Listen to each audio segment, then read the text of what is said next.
पर वो गुरु कभी तुम्हें नहीं बदलेगा, गुरु कभी तुम्हें नहीं पलटेगा। गुरु केवल बदलेगा तो तुम्हारी दृष्टि बदलेगा, गुरु बदलेगा तो तुम्हारी सोच बदलेगा, गुरु बदलेगा तो तुम्हारे विचार बदलेगा।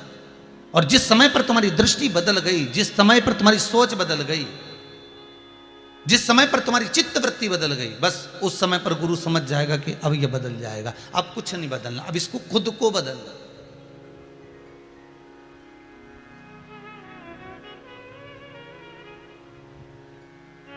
देव ऋषि नारद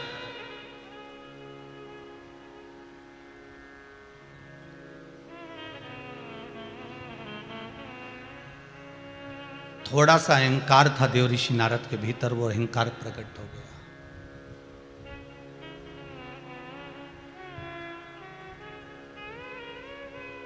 एक बात आपसे कहें, जितने लोग आस्था चैनल पर कथा सुन रहे हैं, जितने फेसबुक और यूट्यूब पर कथा सुन रहे हो, बड़े बड़े ध्यान से सुनना और एक जवाब जरूर देना। पानी में गिरने से व्यक्ति की मृत्यु होती है क्या? जम के बोलो जरा। जितने लोग आस्था चैनल पर कथा सुन रहे हो, फेसबुक यूट्यूब पर श्रवण कर रहे हो, दिल से बोलना, पानी में गिरने से व्यक्ति की मृत्यु होती है क्या? नहीं। पानी में गिरने से व्यक्ति की मृत्यु नहीं होती। व्यक्ति की मृत्यु कब होती है? जब उसको तैरना नहीं आता।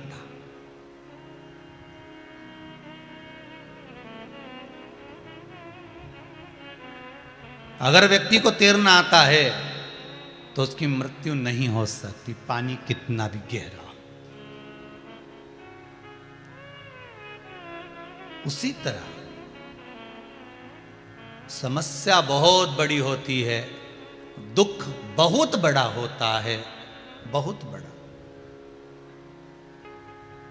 दुख बहुत बड़ा है, समस्या बहुत बड़ी है, कष्ट बहुत बड़ा है। पर यदि आपको समस्या से निपटना आता है, जैसे पानी में गिरने से मृत्यु नहीं होती, मृत्यु कब होती है? जब आपको तैरना नहीं आता, तो फिर मरोगे। समस्या बहुत बड़ी है, दुख बहुत बड़ा है, कष्ट बहुत बड़ा है, पर उस समस्या से निपटना यदि आपको आता है, आप शिव महापुराण की कथा को श्रवण करते हो, आप शंकर का अनुमोदन करते हो, आप भगवान का भजन करते हो, और आपका विश्वास अगर प्रबल है और भगवान की भक्ति में अगर आप डूबे हुए हो, तो समस्या कितनी भी बड़ी होगी, दुख कितना भी बड़ा होगा, अगर आपको निपटना आता है, उस समस्या का निवारण यदि आपको आता है, तो आपको भीतर दुख प्रवेश नहीं कर सकता, समस्या आपको घेर नहीं सकती, आप उससे बाहर निकल जाओगे, उभर जाओगे।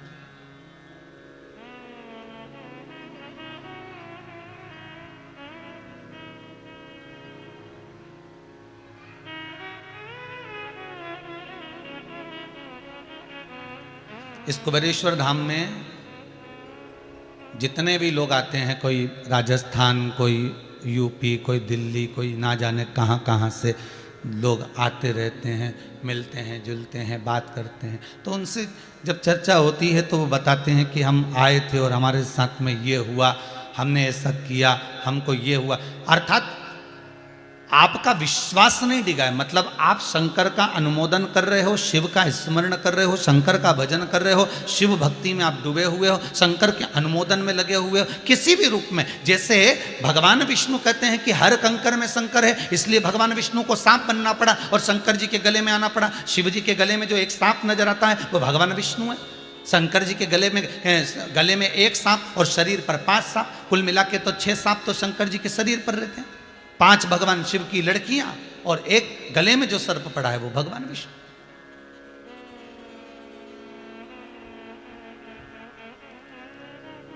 पानी में गिरने से कोई नहीं मरता, मरता जब है जब उसको तैरना नहीं आता।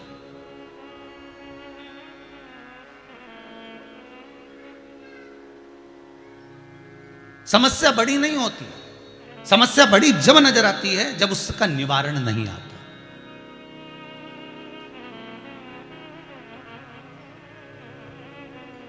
आप उस परमात्मा के नज़दीक में जब पहुंच रहे हो, आप उस परमात्मा के करीब में जब जा रहे हो, उस परमात्मा के नज़दीक में जब आप प्रवेश कर रहे हो, तो आपके भीतर ये भाव होना चाहिए कि कितनी बड़ी भी समस्या है, अगर परमात्मा खड़ा है तो फिर दुख किस बात का। शबरी अम्बा को बार बार जितने संत निकल कर जाते थे, जितने गुरुजन निकल कर जाते थे, शबरी अम्बा से कहते थे, अरे ओ शबरी, रोज बुआरी लगाती है, रोज झाड़ू लगाती है, रोज रंगोली डालती है, रोज सेज बिछाती है। और कई लोग तो हंसकर भी जाते थे, जितने जितने कई लोग ज्ञान की बात कह जाते थे, शबरी एक दिन भगवान तुझे जरूर मिलेगा। और कोई कोई कहता था, हो पागल है ये, तुम बावरी हो गई, ये तो बावरी हो गई, ना जाने क्या इसके बुद्धि में आया हुआ है, रोज बुआरी लगाती है, रोज झाड़ू लगाती, रोज सेज बिछाती। पर शबरी की चित्त वृत्ति में मातंग बाबा का संबोधन, मातंग ऋषि का शब्द एक बुद्धि चित्त में आ गया था कि मुझे दर्शन देने के लिए राम जरूर आएंगे। ये शबरी अम्बा के हृदय में बैठ गया था। फिर दुख कैसा भी हो, कोई कितना भी ताना दे, कोई कितनी भी गाली दे, कोई कितना भी अपशब्द कहे, पर शबरी अम्बा की चित्त वृत्ति में यह संजो गया था कि मेरे को राम का दर्शन होगा ही।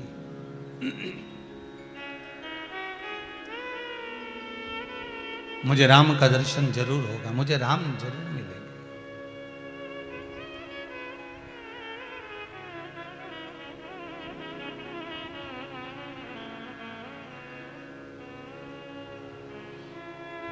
भाव था शबरी का।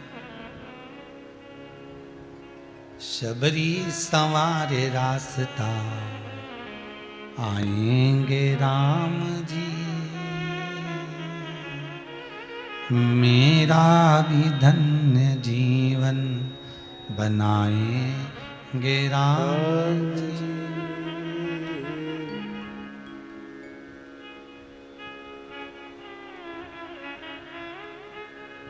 हाथों से अपने शबरी अपने हाथ से रास्ता बुआरती है, कोई चरण में कांटा ना लगे उनके। क्योंकि जिस परमात्मा का दर्शन करने के लिए मैं बरसों से लगी हूं, अगर वो मेरे दरवाजे पर आए और उनको कष्ट हो तो ये आनंद क्या। बहुत ध्यान दीजिएगा इस प्रसंग पर भी कि हम मंदिर रोज जा रहे हैं भगवान का दीदार करने के लिए, भगवान का दर्शन करने के लिए, भगवान का स्मरण करने के लिए, और हमारे कारण अगर किसी को कष्ट हो तो वो मंदिर जाने का कोई सुख नहीं है।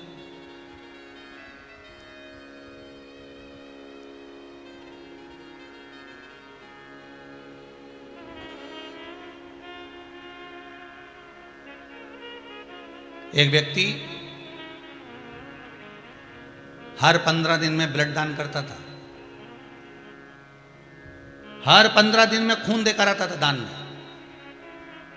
कई लोग उसको फोन लगाकर बुलाते थे, साहब वो ब्लड की जरूरत है, दान दे दोगे क्या? हो, आ रहा हूं, अब भी आ रहा हूं, अब भी आया।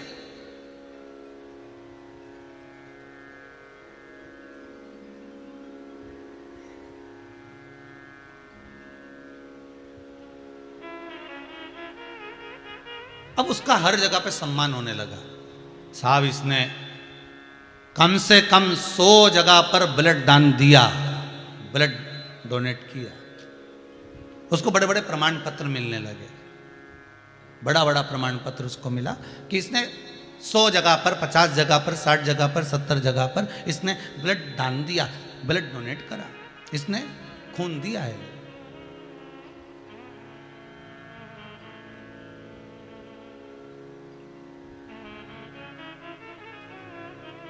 वो खून देता तो था, पर परिवार में, कुटुंब में कोई शब्द ऐसा बोल जाता था कि ना जाने कितनों का खून जला भी देता था। कितना सुंदर कहा है महाराज जी। यह जरूरी नहीं है कि आप किसी को खून दोगे, रक्त दोगे तब उसको प्रसन्नता मिलेगी। शिव महापुराण की कथा तो यहां तक कहती है कि आप अपने मुख से अगर प्रेम की वाणी बोल दोगे और उसके चेहरे पर प्रसन्नता आ गई, उसके चेहरे पर आनंद आ गया, उसके चेहरे पर स्माइल आ गई, और उसका आपकी वाणी से उसका हृदय चित्त वृत्ति प्रसन्न चित्त हो गई, तो समझ लेना कि आपने ब्लड डोनेट कर दिया, आपने खून दे दिया है उसको, आपने ब्लड दान कर दिया है उसको।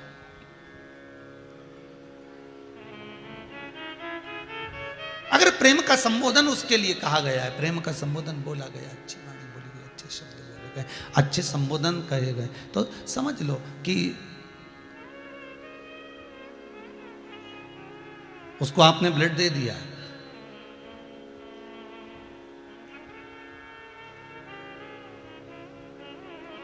देवऋषि नारद का कोई गुरु नहीं है, इसी कारण से इसके भीतर अभिमान समाया हुआ है।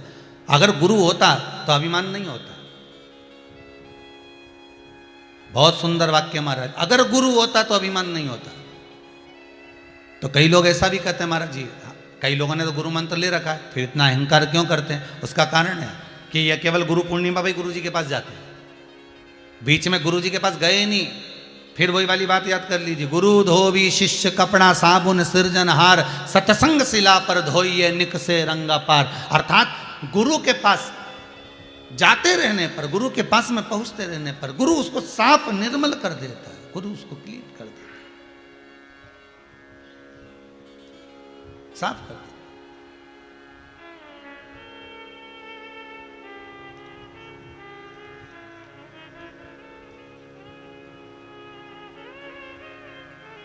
वो तो जाए और नमन करे महाराज, जाकर नमन करे, अपने हृदय चित्त की बात गुरु के सम्मुख में कह दे।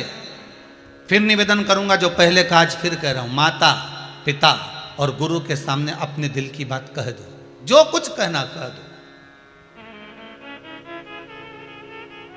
मेरे शंभू के पास में, मेरे शंकर के मंदिर में जब जाओ, एकांत में जब शंकर मिल जाए, एकांत में जब शिव का शिवलिंग सम्मुख में तुम्हारे हो, एकांत में बैठकर उसको अपने दिल की बात कह दीजिए, अपने हृदय की बात कह।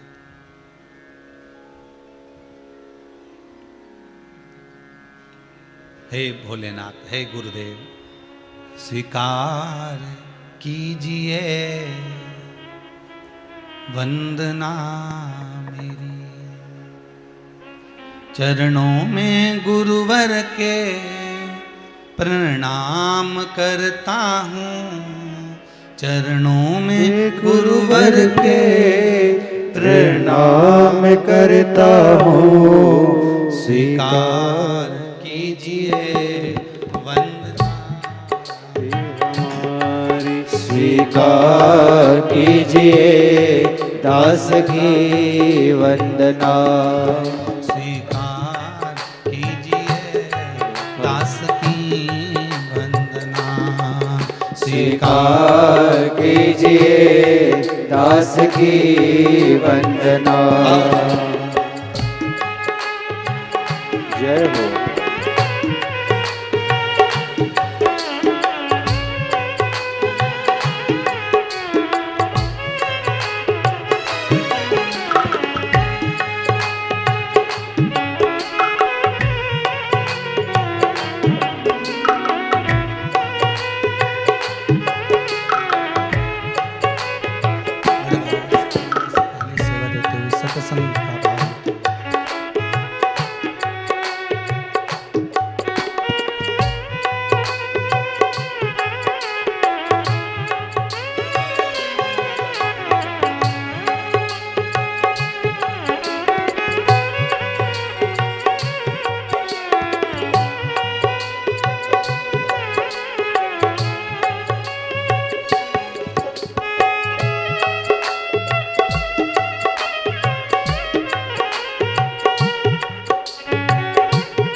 गुरुजी आप दयालु है, दयावान है, गुरुजी आप दयालु है, दयावान है, करते रहते सदा हम पे एहसान है। गुरुदेव रहते सदा हम पे एहसान है। भूल क्षमा कर देते हैं और अपनी शरण में लेते हैं। भूल क्षमा कर देते हैं और अपनी शरण में लेते हैं। स्वीकार कीजिए दास की वंदना। स्वीकार कीजिए दास की वंदना। चरणों में गुरुवर के प्रणाम करता हूँ। चरणों में गुरुवर के प्रणाम करता हूँ। स्वीकार कीजिए जय हो। दास की वंदना। स्वीकार कीजिए दास की वंदना। स्वीकार कीजिए दास की वंदना। स्वीकार कीजिए दास की वंदना। जय गुरुदेव।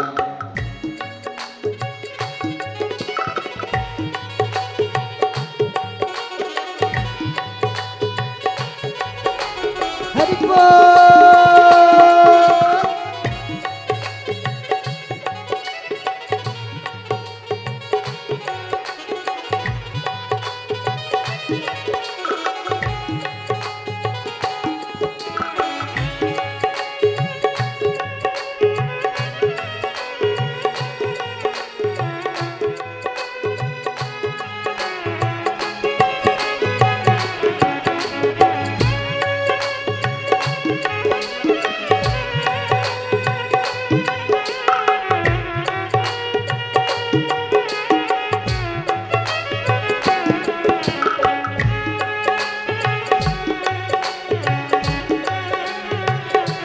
हर भोले।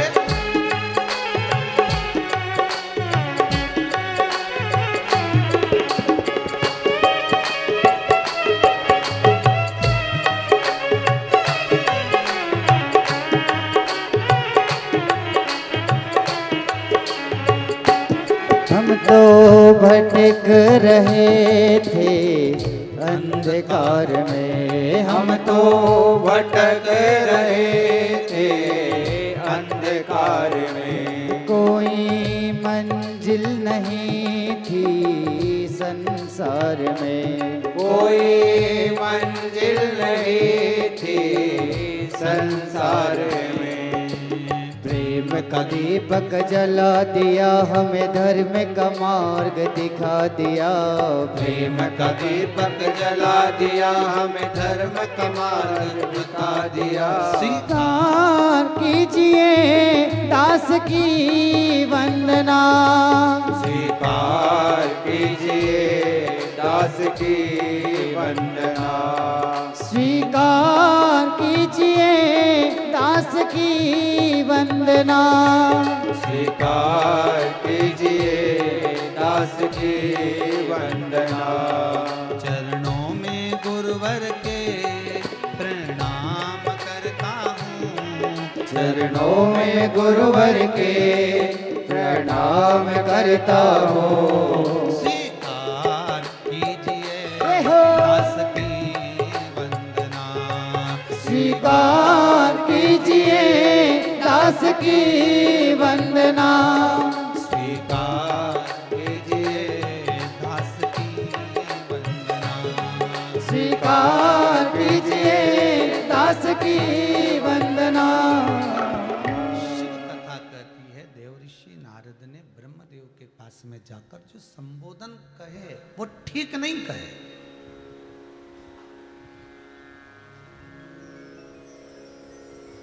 कहे बेटा अपने पिता से जो कहना कहे अच्छे दिल से कहे, पर कोई संबोधन ऐसा ना कहे जिससे किसी का दिल दुखे।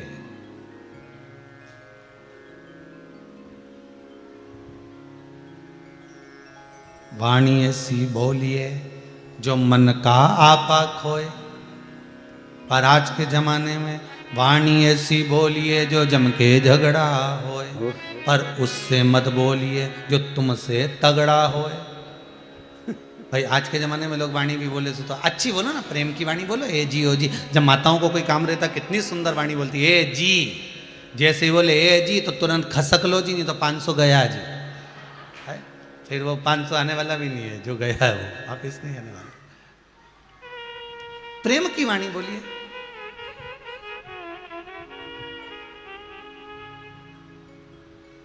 जितनी स्नेह की वाणी हो सकती वो बोलिए। पर देवऋषि नारद ने अपने पिता के सामने, ब्रह्मदेव के सामने भी जो वाणी बोली ना, वो बड़ी अहंकार की वाणी थी। मेरा मन है पिताजी, मेरा मन है। ब्रह्मा जी ने कहा क्या मन है?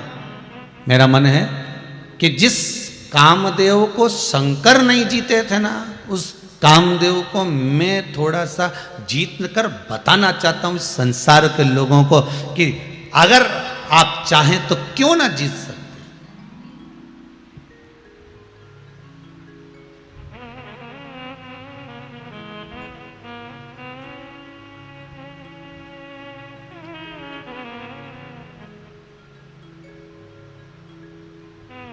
ब्रह्मा जी चाहते ना तो देवऋषि नारद से कह सकते थे, सुन सबसे पहले जा और गुरु मंत्र लेकर आ, क्योंकि गुरु मंत्र ले लेगा ना तो थोड़ा सा अहंकार तेरा कम हो जाएगा। ब्रह्मा जी ने नहीं कहा। ब्रह्मा जी तो सीधे भगवान विष्णु के पास पहुंच गए। नारायण प्रभु। भगवान विष्णु बोले क्या बात है ब्रह्मदेव, कैसे आना हुआ, क्यों आए हो, कैसे आना हुआ है आपका, किस कारण से आए हो? तब प्रभु बात इतनी सी है कि मुझे मेरे पुत्र का अहंकार नीचे गिराना है।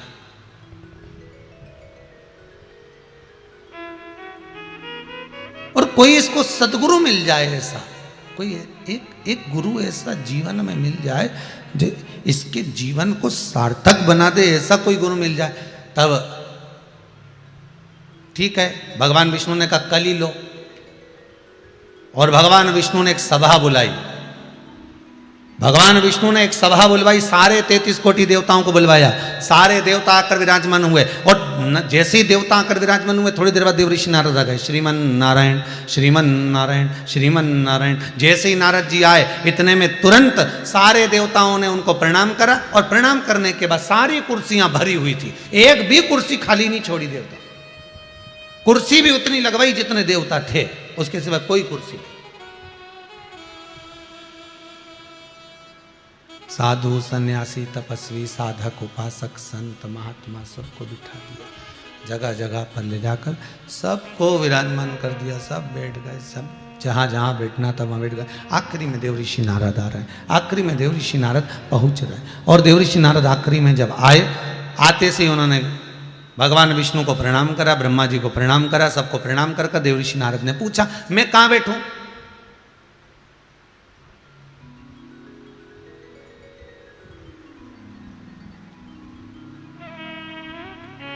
आज्ञा करो मैं कहां बैठूं? कोई नहीं बोला, क्योंकि देवऋषि नारद से आफत कौन बोल रहे? कोई नहीं बोला कहां बैठो। इतने में ब्रह्मा जी ने कह दिया नारद तुम बहुत लेट आए हो, इसलिए काम करो सामने जमीन पर आसन बिछाओ और बैठ जाओ। सारे लोग सिंहासन पर, सारे लोग कुर्सियों पर बैठे थे और देवऋषि नारद को जमीन पर बिठा दिया। एक आसन बिछाकर देवऋषि नारद उस जमीन पर बैठ गए। एक आसन को लगाया और देवऋषि नारद उस जमीन पर विराजमान हो गए। बस आसन लगाया और बैठ गए।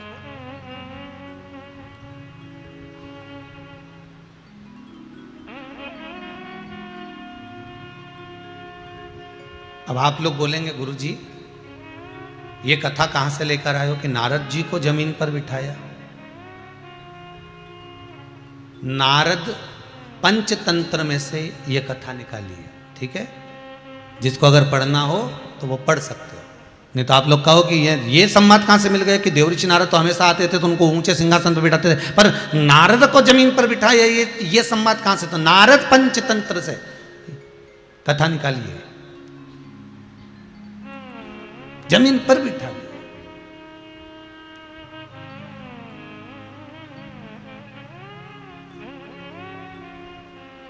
अब नारद जी के तो कांटे से खून नहीं, नारद जी के तो मन में, भक्ति में, चित्त में ये बात तो राजी नहीं हो रही नारद जी के कि भाई मुझे जमीन पर बिठाया।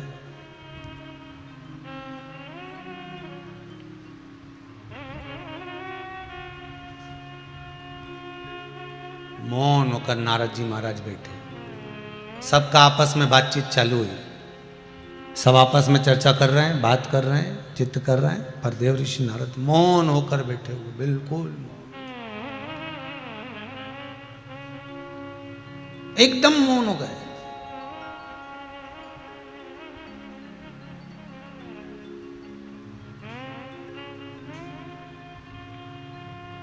दुनिया का सबसे बड़ा आभूषण है मौन रहना।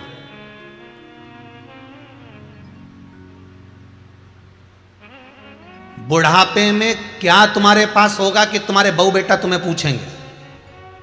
बुढ़ापे में क्या तुम्हारे पास होगा कि तुम्हारे परिवार वाले तुम्हें 2 रोटी दे देंगे? बुढ़ापे में क्या तुम्हारे पास में होगा कि तुम्हारे रिश्तेदार भी तुम्हें पूछ लेंगे? धन नहीं, पैसा नहीं, दौलत और प्रॉपर्टी नहीं।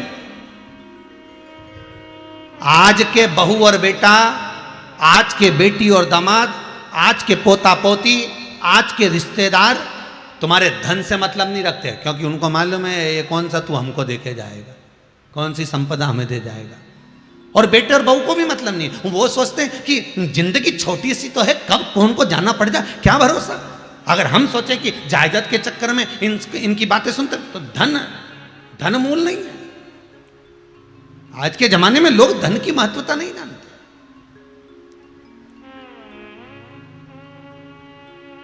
क्या तुम्हारे पास में हो कि तुम्हारे बहू बेटा भी तुम्हें सम्मान दे? क्या तुम्हारे पास में हो कि तुम्हारे रिश्तेदार भी तुम्हारा सम्मान दे? क्या तुम्हारे पास में हो कि तुम्हारे कुटुंब वाले, मोहल्ले वाले, परिवार वाले, समाज वाले तुम्हारा सम्मान करें? क्या होना चाहिए? तो बुढ़ापे का परम आभूषण है मौन रहना। बुढ़ापे का परम आभूषण है चुप रहना और मीठी वाणी बोलना। अब तुम्हारे पास धन तो बहुत सारा है, तुम नौकर भी रख लिए 15 और रोज किसी को गाली दो, नौकर भग जाए, फिर अगला ढूंढ के लाओ, फिर गाली दो ने फिर भग जाए, फिर ढूंढ के लाओ, फिर गाली दो ने फिर भग जाए, तो धन का कोई मीत नहीं। उनको तो मीठी वाणी चाहिए, उनको मौन चाहिए, उनको चुप चाहिए। जितना जितना अवस्था बढ़ती चली जाती है, जितनी जितनी अवस्था आगे बढ़ती चली जाती है, शास्त्र कहता है उतना चुप रहने की आदत डाल लेना चाहिए कि अब हमको नहीं बोलना। क्यों? हम बोलेंगे और बहू को बुरा लगेगा, हम बोलेंगे बेटे को बुरा लगेगा, वो कुछ भी करेंगे और हम अगर मना भी करेंगे और वो मानने वाले तो है नहीं, इसलिए बोलकर क्यों बुरे हो। इसलिए क्या किसको रोइए, चादर तान के सोइए। आग लगे बस्ती में, अपन रहो मस्ती में। क्या करना अपन को बोलकर? ठीक है, बहुत बढ़िया बेटा। अच्छा, कई लोग कहते भी माताओं के मन में कभी कभी आ ही जाता है, हमने बड़ी मुश्किल से जोड़ जोड़ के इकट्ठा करा, कल की आई सब चूना लगाए जा रही है। हमने बड़ी मुश्किल से जोड़ जोड़ के रखा, कल की आई सब बर्बाद करती जा रही। कई लोगों के मन में ये भाव आता है। अच्छा, ईमानदारी से बोलो री जी हो, तुम्हारे मन में आज तो ये आ गया कि कल की आई सब बेकार करे जा रही, फेंके जा रही, सब्जी इतनी सारी बना रही, रोटी इतनी सारी बना रही, सब फेंके जा रही, सब फेंके जा रही, और तुम बोले जा रही और वो सुने जा रही और तुम्हारी बात को मान्य नहीं कर रही, तो फिर क्यों बोलो? तुम भी एक काम करो ना, 2-4 रोटी जरा ज्यादा बनाओ, गाय को देकर आ जाओ। जब और बहू कब तक छोड़ती है? जब तक सास जोड़ती है। जिस दिन सास ने छोड़ना चालू करा, उस दिन बहू ने जोड़ना चालू करा। फिर बहू को लगेगा मेरा पति कमा कमा के मर जा रहा और डुकरिया लुटाए जा रही, तब बहू को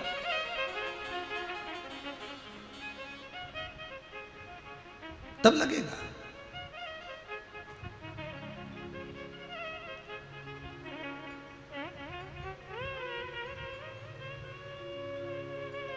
महाराज,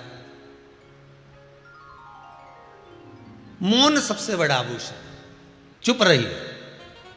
जिस समय पर क्रोध आए थोड़ी देर शांत हो जाओ, चुप हो जाओ।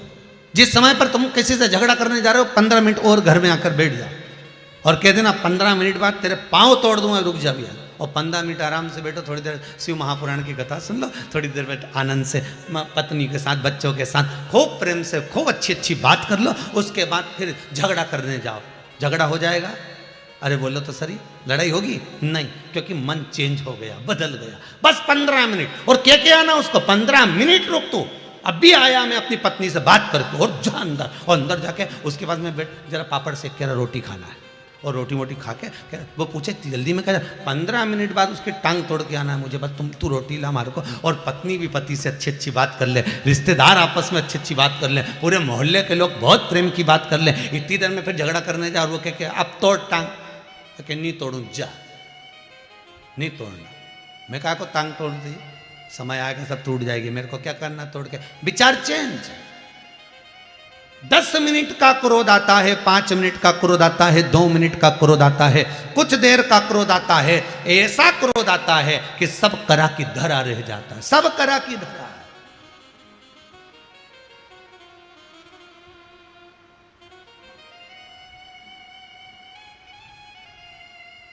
आज कोई आए थे और वो बोल रहे थे, गुरुदेव मेरा पति 6 महीने से जेल के अंदर पड़ा हुआ है, बड़ी दुखी हूं। मैंने पूछा बहन ऐसा क्या हो गया कि तेरा पति जेल में पड़ा? बस खेत पे पानी देने गया था, और जरा सी मेड़ का चक्कर था, और उधर से हमारा जेठ का लड़का निकल के जा रहा था और उसके दोस्तों के साथ में, और उसने जरा सी मोटरसाइकिल को इस मेड़ पे चढ़ाकर सोयाबीन में से, पिछले गेहूं में से थोड़ा 2 चांस में से ऐसा गाड़ी को निकाल लिया। अब बताओ गेहूं कितने का होगा? जिस पे गाड़ी चढ़ी होगी वो कितने का गेहूं होगा? अंदाजा लगाना जरा जरा सा, कितने का होगा? 3000 रुपये कुंटल। तो क्या 1 कुंटल पे पूरे पे गाड़ी चला दी क्या उसने? कितने पे चढ़ाई होगी? ज़्यादा से ज़्यादा 200, 300, 400 रुपये का गेहूं, उतने में चढ़ी होगी गाड़ी। पर क्रोध इतना आया, और वहीं मेरा जेठ के लड़के से लड़ाई हो गई मेरे पति की, इतना झगड़ा हुआ।